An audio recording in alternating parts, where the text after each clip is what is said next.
Friends, आज की हमारी video geography NCERT 7th class की जो हम कर रहे हैं उसके सेकंड चैप्टर पर होगी, जिसका नाम है हमारी पृथ्वी के अंदर।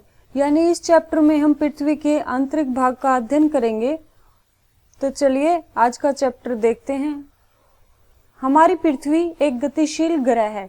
इसके अंदर एवं बाहर निरंतर परिवर्तन होता रहता है। क्या आपने कभी सोचा है कि पृथ्वी के आंतरिक भाग में क्या है? पृथ्वी किन पदार्थों से बनी है? यानी ये जो शुरू में आपसे प्रश्न किए गए हैं, हम इन्हीं प्रश्नों का उत्तर इस एनसीईआरटी में आपको आगे पढ़ाएंगे। तो आगे देखिए, पृथ्वी का आंतरिक भाग। सबसे पहले हम पृथ्वी के आंतरिक भाग को समझेंगे। एक प्याज की तरह पृथ्वी भी एक के ऊपर एक संकेंद्री परतों से बनी है। यहाँ देखिए, प्याज की तरह पृथ्वी भी एक के ऊपर एक केंद्रीय परतों से बनी है। यानी जो पृथ्वी है वो कैसी है? प्याज की तरह, यानी एक के बाद एक परत है। और सकेंद्री का अर्थ देखिए आप, जिसका केंद्र एक ही हो। यानी जितनी भी इसकी परतें हैं उनका केंद्र क्या है? एक ही है। चित्र 2.1 हम इस चित्र में आपको अच्छे से पहले समझा देते हैं, फिर इसके बारे में पूरा विस्तृत पढ़ा देंगे। आंतरिक क्रोड, सबसे अंदर देखिए आप क्या है? आंतरिक क्रोड। उसके बाह्य यानी उसके बाहर क्या है? बाह्य क्रोड। उसके ऊपर होगी क्रोड मेंटल, यानी जिसे सीमा कहते हैं। उसके ऊपर है मेटल और उसके बाद है स्थल मंडल। और सबसे ऊपर क्या है? परपट्टी। सबसे ऊपरी परत कौन सी है? परपट्टी। उसके बाद स्थल मंडल, मेटल, क्रोड मेटल, बाह्य क्रोड और आंतरिक क्रोड। इसे आप याद रखिएगा। यहाँ कुछ अन्य जानकारी दी गई है, उसे भी देख लीजिए आप। विश्व की सबसे गहरी खान, यानी जो विश्व की सबसे गहरी खान है वो कहाँ है? दक्षिणी अफ्रीका में स्थित है तथा इसकी गहराई लगभग 4 किलोमीटर है। तेल की खोज में इंजीनियर 6 किलोमीटर गहराई तक खोद चुके हैं। इसे आप याद रखिएगा। विश्व की सबसे गहरी खान कहाँ है? दक्षिणी अफ्रीका में स्थित है। और पृथ्वी के केंद्र तक पहुंचने के लिए जो बिल्कुल असंभव है, यानी हम पृथ्वी के केंद्र तक आसानी से तो नहीं पहुंच सकते, यानी हमारे लिए असंभव बात ही है। आपको समुद्र की सतह पर 6000 किलोमीटर गहराई तक खोदना होगा। यदि आप इसके केंद्र तक पहुंचना चाहते हैं तो आपको कितनी गहराई तक खोदना होगा? 6000 किलोमीटर की गहराई तक आपको जो है इसे खोदना होगा। ये हमने देख लिया। तो अब आगे देखिए, पृथ्वी की सतह की सबसे ऊपरी परत को परपट्टी कहते हैं। यह सबसे पतली परत होती है। यह महाद्वीपीय संहति में 35 किलोमीटर एवं समुद्री सतह में केवल 5 किलोमीटर तक होती है। दोबारा देखिए, ये इंपॉर्टेंट लाइन है। ऊपरी परत को, यानी जो पृथ्वी की सतह की सबसे ऊपरी परत है उसको क्या कहते हैं? परपट्टी। और यह सबसे पतली परत होती है। और जो ये सबसे पतली परत है यानी परपट्टी है, यह महाद्वीपीय संहति में 35 किलोमीटर एवं समुद्री सतह में केवल 5 किलोमीटर तक होती है। यहाँ आपको अच्छे से समझना है कि इसका तात्पर्य क्या है। यानी महाद्वीपीय, यानी जो स्थल भाग है, महाद्वीप है, वहां अगर हम खुदाई करेंगे तो हमें 35 किलोमीटर तक परपट्टी मिलेगी। और यदि यही परपट्टी को हम समुद्र में खोदना चाहेंगे तो वो कितने किलोमीटर तक है? 5 किलोमीटर तक। तो आप इसे समझ गए होंगे ये यहाँ क्या कहना चाह रहा है। आगे देखिए, महाद्वीपीय संहति मुख्य रूप से सिलिका एवं एल्यूमिना जैसे खनिजों से बनी है। महाद्वीपीय संहति किस किस से बनी है? सिलिका से और एल्यूमिना जैसे खनिजों से। इसलिए इसे Cl कहते हैं। क्या कहते हैं? जो महाद्वीपीय संहति को Cl यानी C सिलिका तथा L एल्यूमिना कहा जाता है। महासागर की परपट्टी मुख्यतः सिलिका एवं मैग्नीशियम की बनी है। इसलिए इसे सी में, यानी सी से क्या बना? सिलिका, और में मैग्नीशियम कहा जाता है। तो दोबारा देखिए, जो महासागर की परपट्टी है मुख्यतः सिलिका एवं मैग्नीशियम की बनी होती है, जिसे सी में भी कहा जाता है। तो आप यहाँ चित्र में देखिए, महाद्वीपीय परपट्टी और महासागरीय परपट्टी आपको दिखाते हैं। ये देखिए, ये क्या है? महाद्वीप। और ये हो गई हमारी महाद्वीपीय परपट्टी। ऊपर से ये महाद्वीप है, लेकिन महाद्वीपीय परपट्टी कहाँ तक मिलेगी? 35 किलोमीटर तक। इसी तरह आप यहाँ देखिए, ये हो गया महासागर। और महासागरीय परपट्टी की बात की जाए तो कितने किलोमीटर गहराई पर होगी? 5 किलोमीटर गहराई पर। परपट्टी के ठीक नीचे मेंटल होता है। जो 2900 किलोमीटर की गहराई तक फैला होता है। बताइए परपट्टी के नीचे जो मेंटल होता है वह कितने किलोमीटर की गहराई तक होता है? 2900 किलोमीटर की गहराई तक। इसकी सबसे आंतरिक परत क्रोड है, यानी परपट्टी यानी पृथ्वी की बात हो रही है यहाँ। पृथ्वी की सबसे आंतरिक परत क्या है? क्रोड है। आगे देखिए, जिसकी त्रिज्या लगभग 3500 किलोमीटर है। कितनी त्रिज्या है उसकी? 3500 किलोमीटर। यह मुख्यतः निकल एवं लोहे की बनी होती है, जिसे नीफे कहते हैं। और नीफे कैसे, मतलब हम नीफे क्यों कहते हैं? नी का अर्थ है निकिल और फे से फेरस। तो जो पृथ्वी की त्रिज्या है वो भी याद करिए आप, कितने किलोमीटर तक है? पृथ्वी की त्रिज्या लगभग 3500 किलोमीटर है। केंद्रीय क्रोड का तापमान एवं दाब काफी उच्च होता है। ये तो बिल्कुल सीधी सी बात है, जो केंद्र में है वही तो उच्च ताप और दाब होगा। यहाँ देखिए एक और इम्पोर्टेंट जानकारी है, पृथ्वी के आयतन का केवल 1% हिस्सा ही परपट्टी है। ये भी आपको याद रखनी है, पृथ्वी के आयतन का कितना भाग परपट्टी है? 1% हिस्सा ही। और 84% मेंटल है और 15% हिस्सा क्रोड है। अलग अलग डेटा को अच्छे से याद कीजिए। क्रोड कितना प्रतिशत है? 15%। मेंटल कितना है? 84%। और परपट्टी यानी सबसे ऊपरी हिस्सा कितना है? केवल 1% ही है। पृथ्वी की त्रिज्या 6371 किलोमीटर है। जो एग्जैक्ट डेटा है वो क्या है? जो पृथ्वी की त्रिज्या, यहाँ पूरी पृथ्वी की बात हो रही है, पृथ्वी की त्रिज्या कितनी है? 6371 किलोमीटर। अब हम देखते हैं सेल एवं खनिज। पृथ्वी की परपट्टी अनेक प्रकार के सेलों से बनी है, यानी जो पृथ्वी की सबसे ऊपरी सतह है उसकी यहाँ बात हो रही है। वो किससे बनी है? अनेक प्रकार की सेलों से। पृथ्वी की परपट्टी बनाने वाले खनिज पदार्थ के किसी भी प्राकृतिक पिंड को शैल कहते हैं। सेल किसे कहते हैं? पृथ्वी की परपट्टी बनाने वाले खनिज पदार्थ के किसी भी प्राकृतिक पिंड को सेल कहते हैं। सेल विभिन्न रंग, आकार एवं गठन की हो सकती है, यानी जो सेल हैं जो पृथ्वी की परपट्टी बनाते हैं वे विभिन्न रंग के, आकार के और गठन के हो सकते हैं। मुख्य रूप से जो सेल हैं 3 प्रकार की होती हैं। मुख्य रूप से कितने प्रकार की होती हैं सेल? 3। आगन्य सेल, अवसादी सेल और कायांतरित सेल। कौन कौन सी होती है? आगन्य, अवसादी और कायांतरित। अब इनके एक और नाम देख लीजिए। आगन्य इग्नियस सेल को कहते हैं। सेंडिमेट्री सेल है जो अवसादी सेल कहलाती है। और कायांतरित सेल क्या कहती है? मेटामॉर्फिक सेल कहलाती है। इन नामों को भी आप ध्यान से देखिएगा, क्योंकि आपको जो है एग्जाम में आगन्य की जगह इनके जो अन्य नाम है वो आ सकते हैं। आगे देखिए, द्रवित मैग्मा ठंडा होकर ठोस हो जाता है। इस प्रकार बने शैल को आगन्य शैल कहते हैं। इन्हें प्राथमिक शैल भी कहते हैं। यहाँ बता दिया कि आगन्य शैल कौन सी है? जो पृथ्वी के अंदर से ज्वालामुखी विस्फोट होता है उसमें मैग्मा बाहर आता है, और जो मैग्मा ठंडा होकर ठोस हो जाता है उससे जो सेल बनती है उसी को आगन्य शैल कहते हैं। और यही क्या है? प्राथमिक शैल भी है। आगन्य शैल 2 प्रकार की होती हैं। एक तो है अंतर्भेदी शैल और दूसरी बहिर्भेदी शैल। आगन्य शैल के यहाँ 2 प्रकार बता दिए। अब इन 2 प्रकारों को समझिए आप। क्या आप ज्वालामुखी से निकलने वाले लावा की कल्पना कर सकते हैं? वास्तव में आग की तरह लाल द्रवित मैग्मा ही लावा है। आप बताइए लावा क्या है? जो आग की तरह का लाल द्रवित मैग्मा है पृथ्वी से जो निकलता है ज्वालामुखी के द्वारा, वही तो लावा है, जो पृथ्वी के आंतरिक भाग से निकलकर सतह पर आता है। हमने यही बताया आपको। जब द्रवित लावा पृथ्वी की सतह पर आता है यह तेजी से ठंडा होकर ठोस बन जाता है।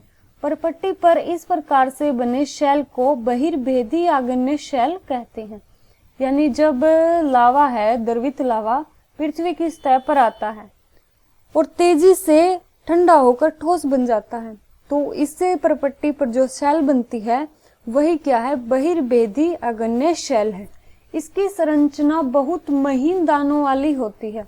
आप इसे भी याद रखिए, जो बहिर्भेदी आगन्य शैल है उसकी संरचना महीन दानों वाली होती है। उदाहरण के लिए बेसाल्ट, ये आपका एक अच्छा क्वेश्चन यहाँ आपको दिखाई देने को मिलेगा। जो बेसाल्ट है वो किस सेल का उदाहरण है? सबसे पहले तो वो है आगन्य शैल का। उसके बाद आगन्य शैल में भी कौन सा? बहिर्भेदी आगन्य शैल। तो इसे अच्छे से याद कर लीजिए कौन सा है। यह सेल का उदाहरण, आगन्य सेल का उदाहरण है बेसाल्ट। दक्कन पठार बेसाल्ट सालों से ही बना है। ये भी आपसे पूछा जा सकता है, दक्कन पठार बताइए किन सेलों से बना है? तो दक्कन पठार जो है बेसाल्ट सेलों से ही बना है। द्रवित मैग्मा कभी कभी भूपट्टी के अंदर गहराई में ही ठंडा हो जाता है, यानी वो बाहर नहीं आता पृथ्वी की सतह पर, और अंदर ही जो भूपट्टी के अंदर गहराई में ही ठंडा हो जाता है। तो इस प्रकार बने शैलों को अंतर्भेदी आगन्य शैल कहते हैं। इसको अंतर्भेदी क्यों कहा? क्योंकि जो मैग्मा है वो पृथ्वी के अंदर ही ठंडा हो रहा है, यानी अंदर ही शैल बन रही है, तो वो क्या कहलाएगी? अंतर्भेदी आग्नेय शैल। धीरे धीरे ठंडा होने के कारण ये बड़े दानों का रूप ले लेते हैं। ग्रेनाइट ऐसे ही शैल का एक उदाहरण है। जो अंतर्भेदी आग्नेय शैल है वह पृथ्वी के अंदर ही ठंडा हो रहा है, और ठंडा भी धीरे धीरे हो रहा है, इसलिए वो बड़े दानों का रूप ले लेता है। और ग्रेनाइट ऐसे ही शैल का उदाहरण है, यानी ग्रेनाइट किस शैल का उदाहरण है? आग्नेय शैल का। और आग्नेय शैल के अंदर भी वो अंतर्भेदी आग्नेय शैल का उदाहरण है। लेई मसालों तथा दानों का चूर्ण बनाने के लिए जिन अपकर्षण पत्थरों का उपयोग होता है वो ग्रेनाइट के बने होते हैं। आगे देखिए, सेल लुढ़ककर, चटककर तथा एक दूसरे से टकराकर छोटे छोटे टुकड़ों में टूट जाती है। इन छोटे कणों को अवसाद कहते हैं। ये अवसाद हवा, जल आदि के द्वारा एक स्थान से दूसरे स्थान पर पहुंचकर जमा कर दिए जाते हैं। ये अदृढ़ अवसाद दबकर एवं कठोर होकर शैल की परत बनाते हैं, और इस प्रकार की शैलों को अवसादी सेल कहते हैं। ये हमने देखा अवसादी सेल कैसे बनती हैं, तो इसे समझिए। जो शैल होती हैं वो लुढ़ककर, चटककर तथा एक दूसरे से टकराकर छोटे छोटे टुकड़ों में टूट जाती हैं। तो ये क्या बन गए? इन कणों के अवसाद बन गए। जो ये अवसाद हैं, जो टूटे हुए अवसाद हैं शैलों के, वो हवा, जल आदि के द्वारा एक स्थान से दूसरे स्थान पर पहुंचा दिए जाते हैं और वहां जमा हो जाते हैं। ये जो अवसाद हैं दबकर एवं कठोर होकर सेल की परत बनाते हैं, यानी ये अवसाद धीरे धीरे वही दबते रहते हैं, कठोर बनते रहते हैं और शैल की परत बन जाती है। इस प्रकार जो शैल बनती है वही कहलाती है अवसादी सेल। तो आप इसे याद रखिए। उदाहरण के लिए बलुआ पत्थर रेत के दानों से बनता है।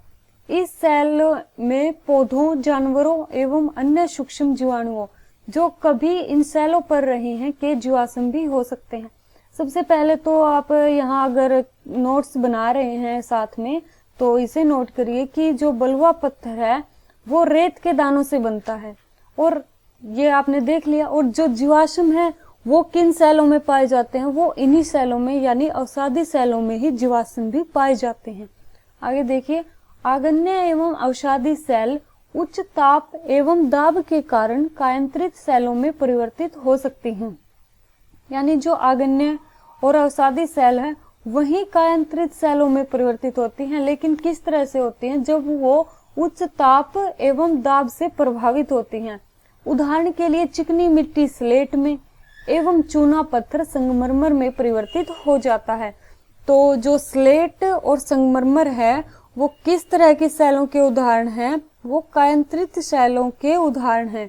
दोबारा से देखिए, कायांतरित सेलों के उदाहरण चिकनी मिट्टी से स्लेट बनना और चूना पत्थर से संगमरमर बनना, ये उदाहरण है। ये देखिए, यहाँ कायांतरित सेलों का एक डायग्राम आपको दिखाया गया है।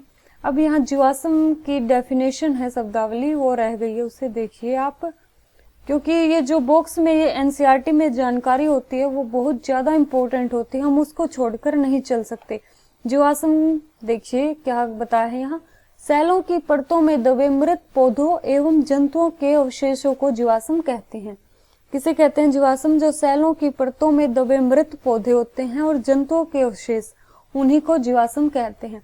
यहाँ ऊपर देखिए, जो ये हमने वर्ड देखे थे, आग्नेय का मतलब अवसादी का और कायांतरित सेल का, इनके अर्थ का वर्णन दिया गया है, इसे भी देख लेते हैं हम।